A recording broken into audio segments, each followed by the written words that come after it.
What is going to separate you from everybody else in the film industry? Whether you're just starting off, in school, or already in the industry, hopefully a few of these ideas will give you some advantages over others out there. The film industry thrives on who we know and what our work ethic is like. With no connections, you're really not going to be working too much.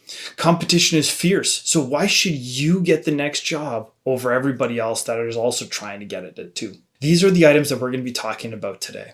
For starters, I know it's going to be hard for some of us to hear, but do not talk about how great you are or all the many projects you've worked on in film school or independently. I'm sorry to say this, but this is a for sure way to have anybody with any experience avoid you. Now, there is a time and a place to talk and share about these things that you have done or that you are currently working on. But say your first union job or your first job on a larger independent production or commercial is not the time or place to do that. In fact, you won't even notice it, but anyone with any experience will actually try and avoid you or write you off altogether if all you do is talk about yourself and the projects you have been working on.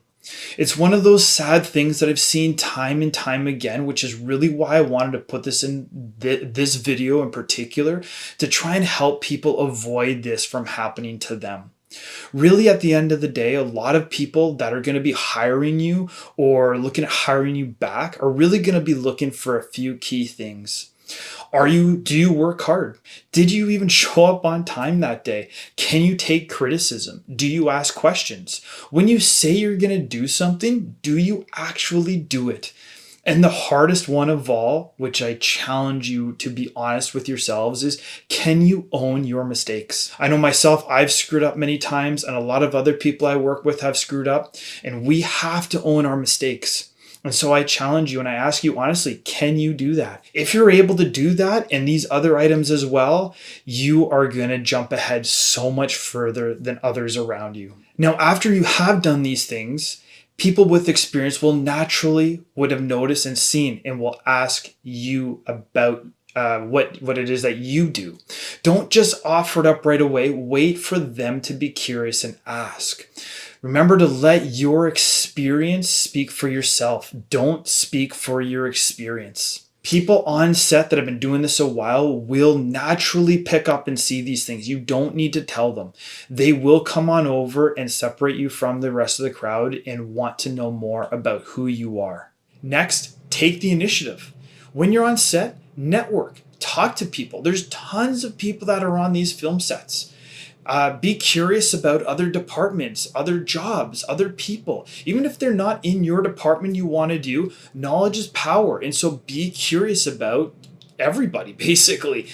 There will also be generally somebody that's on set that will be working the next day or the next week. Try and figure out who those people are. Be curious about why they're working so much, what kind of a personality type they are. What do they do that is being sought out so much that they're the ones that are working? Honestly, people in this industry love to share what they do and love to educate those around them as long as you are willing to listen. I say that again. As long as you are willing to listen and not interrupt them, it will be amazing to see how much information these people share and open up about. And at the end of the day as well, make sure you follow up with them. Get their contact information and give them yours. But don't just give them your information. If that's the case, you probably will not hear back from them. It's nothing personal, but it's just these people that are working full time have got a lot of other jobs that they're doing, a lot of other people that they're talking to, and just your information might just fall by the wayside. So you take the initiative, you following up with them is a great way for you to get noticed and to really stick out. Now, doing a freebie is also a really great idea and some good opportunities can come of it. Now, and this is slightly controversial because I know a lot of people have a lot of different viewpoints on doing free jobs. But I do truly encourage you to go on out and do a few or try and find some lower budget jobs as you're first starting off.